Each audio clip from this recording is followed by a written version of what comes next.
सभी भक्तों को श्री शिवाय नमस्तुभ्यम हर हर महादेव ओम नमः शिवाय।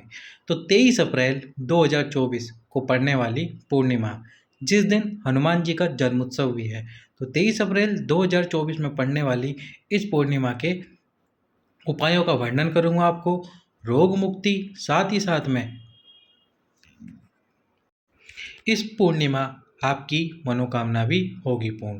कैसे करना है उपाय, चलिए तो आपको बताते हैं। सबसे पहला जो उपाय है वो एक अक्षत और एक बेलपत्र वाला उपाय।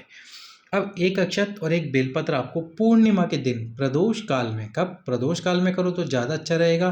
भगवान का स्मरण करना है आपको, और वो जो स्मरण करना है आपको वो नाम मैंने स्क्रीन पर लिख दिया है, वो है चंद्रमौली महादेव।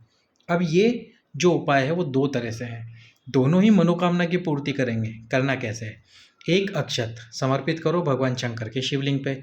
इसी अक्षत पे आपको एक बेलपत्र, जैसे आपने एक अक्षत समर्पित करा, अब इसी के ऊपर आपको एक बेलपत्र समर्पित करना है।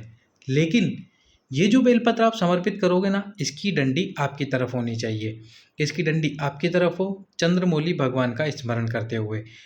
बेलपत्र की डंडी आपकी तरफ और बस चंद्रमौली भगवान का स्मरण करते हुए ये समर्पित कर दीजिए। आपके मन की कामना इस पूर्णिमा को उपाय करोगे, आने वाली पूर्णिमा तक पूर्ण होगी। दूसरा उपाय जो बिल्कुल इसके जैसा ही है, बस उसमें एक थोड़ा सा परिवर्तन है। परिवर्तन क्या है, तो जैसे कि इसमें भी आपको यही चंद्रमौली महादेव का स्मरण करना है मनोकामना की पूर्ति के लिए, और साथ ही साथ में एक अक्षत और बेलपत्र का उपयोग करना है। पहले एक अक्षत आप समर्पित करो चंद्रमौली महादेव के नाम से। अब ये जो आप बेलपत्र समर्पित करोगे, इस बेलपत्र की डंडी आपको आपके विपरीत में रखनी है। कहाँ रखनी है, विपरीत में। जो पहले वाला उपाय है मनोकामना पूर्ति के लिए, उसमें तो आपको डंडी आपकी तरफ रखनी है, लेकिन इसमें विपरीत में रखनी है। और विपरीत में रखने के बाद भी एक कार्य करना है, और वो है एक कलश जल। एक कलश जल आपको समर्पित करना है भगवान शंकर के शिवलिंग के ऊपर। और ये जब जल आप समर्पित करोगे, तो जो जल नीचे गिर रहा होगा, जल समर्पित करते समय भी आपको चंद्रमौली महादेव का स्मरण करना है। और जब जल नीचे गिर रहा हो, तो जो जल शिवलिंग से नीचे गिर रहा हो, उस जल को अपने हाथ में लेकर आपके नयन से, किससे, नयन यानी कि आंखों से, आपकी आंखों पर आपको लगाना है। उस जल को आपकी आंखों पर लगाइए, बाबा से प्रार्थना कीजिए, और प्रार्थना करके दोनों आंखों पर आपको उस जल को लगाना है चंद्रमौली महादेव का नाम लेते हुए। अगली पूर्णिमा आने से पहले आपकी मनोकामना अवश्य ही पूर्ण होगी। अगला उपाय जो कि है रोग मुक्ति के लिए। ये रोग मुक्ति शरीर की रोग मुक्ति है, घर पे ही करना है आपको उपाय। क्या करना है, जैसे कि ये पीपल का पत्ता है। अब इस पीपल के पत्ते पर आपको थोड़े से अक्षत रखने हैं। क्या रखने हैं, थोड़े से अक्षत रखने हैं। अक्षत रखने के बाद में, और ये करना है आपको आपके घर पर। अक्षत रखने के बाद में, अक्षत यानी कि चावल, ये रखो। अब ये रखने के बाद में या तो आप खुद ही इस पीपल के पत्ते को अपने ऊपर से 7 बार घुमाओ। कितनी बार, 7 बार। यदि आप नहीं घुमा सकते तो घर के किसी सदस्य से घुमवाओ, और जब वो आपके ऊपर से 7 बार घुमा रहा हो, तो घुमाते समय आपको आपके रोग और आपकी बीमारी का स्मरण करना है। अब जब 7 बार घुमा दे, तो उसके बाद में ये जो अक्षत है, इस अक्षत को आपको आपकी आंखों से, कहाँ से, आंखों यानी कि नयनों से लगाना है। किसको लगाना है, जिसके ऊपर से 7 बार घुमाया गया है, जिसको रोग है, उसकी आंखों से, आंखों पर यह अक्षत लगाना है। अक्षत लगाकर इस पीपल के पत्ते को, इस पीपल के पत्ते को आप रखना है। रखना कहाँ पर है आपको, आपके घर का जो मुख्य द्वार है, मुख्य द्वार के एक तरफ। जैसे कि ये मुख्य द्वार, और मुख्य द्वार से आप बाहर निकलते हो, तो बाहर निकलते समय जो आपका सीधा हाथ पड़ता है घर से बाहर निकलते समय, उस हाथ पर आपको इस पीपल के पत्ते को रख देना है। अगले दिन यानी कि एकम के दिन, यानी बैसाख का जो महीना शुरू होगा, पूर्णिमा की रात्रि भर आपको इसको रखे रहने देना है। प्रदोष काल में उपाय करना, और फिर घर के बाहर की तरफ रख देना, जहाँ से आप घर से बाहर निकलते हो सीधे हाथ की तरफ।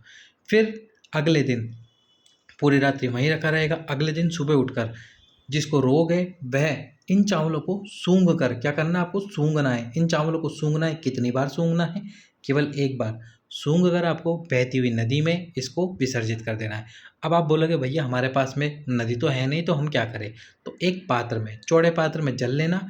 उसमें जल लेने के बाद में ये जो अक्षत और पीपल का पत्ता है, उसको इस पात्र के अंदर विसर्जित कर देना। विसर्जित करने के 5 मिनट, 10 मिनट या 1 घंटे बाद इस पात्र के जल को बेलपत्री का वृक्ष हो या कोई ऐसा वृक्ष जो आपके घर में लगा हुआ हो, ये घर से कहीं बाहर हो, उसके नीचे डाल देना।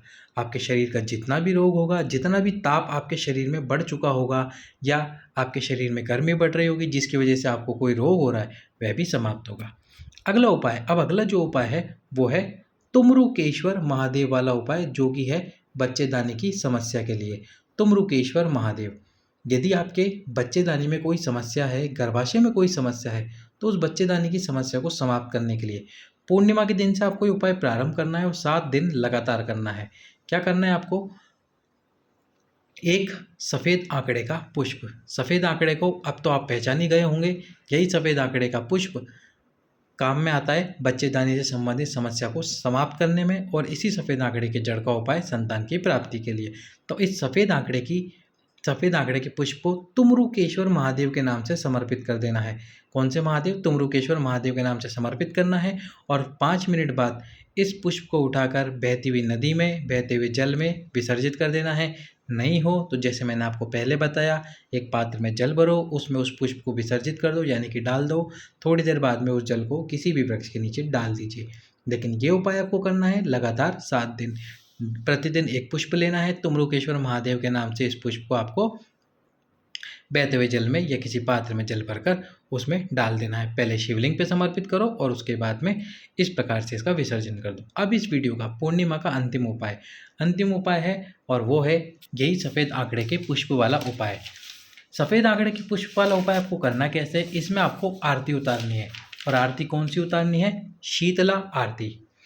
अब ये शीतला आरती कैसे करते हैं? शीतला आरती करने के लिए आपको 11 रुद्रों का स्मरण करना होगा। 11 रुद्रों के साथ ही आपको एक सफ़ेद आंकड़े का पुष्प लेना होगा, और उस सफ़ेद आंकड़े के पुष्प के साथ ही एक कलश जल लेना होगा आपको। तो आपका जैसे ये हाथ है, इस हाथ में आपको एक पुष्प रखना है और साथ में रखना है एक कलश जल भरकर। अब आपको भगवान शंकर के शिवलिंग के सम्मुख में, आपके बच्चेदानी में कोई समस्या है या शरीर में कोई रोग है, उसके लिए आप ये उपाय अवश्य कीजिए। शीतला आरती का स्मरण, ये है शीतला आरती। तो ये शीतला आरती कहलाती है। जब आप ये उपाय करोगे, शीतला आरती का स्मरण करते हुए 11 रुद्रों का आपको स्मरण करना है।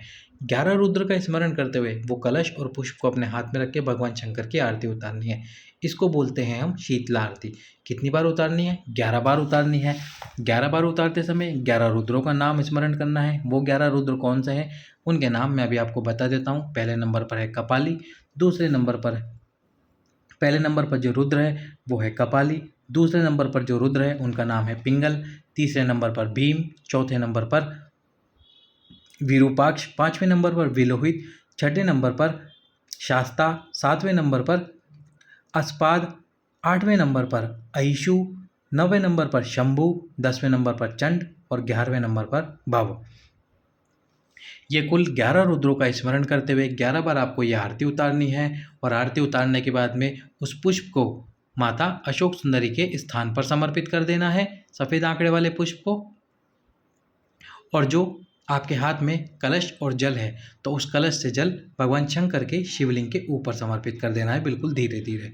आपका जो भी रोग होगा, ये शीतला आरती और 11 रुद्रों का स्मरण करके यदि आप ये उपाय कर लेते हो पूर्णिमा के दिन, तो आपके शरीर का सारे रोग समाप्त हो जाएंगे। तो ये थे पूर्णिमा के उपाय। सभी भक्तों को श्री शिवाय नमस्तुभ्यम। हर हर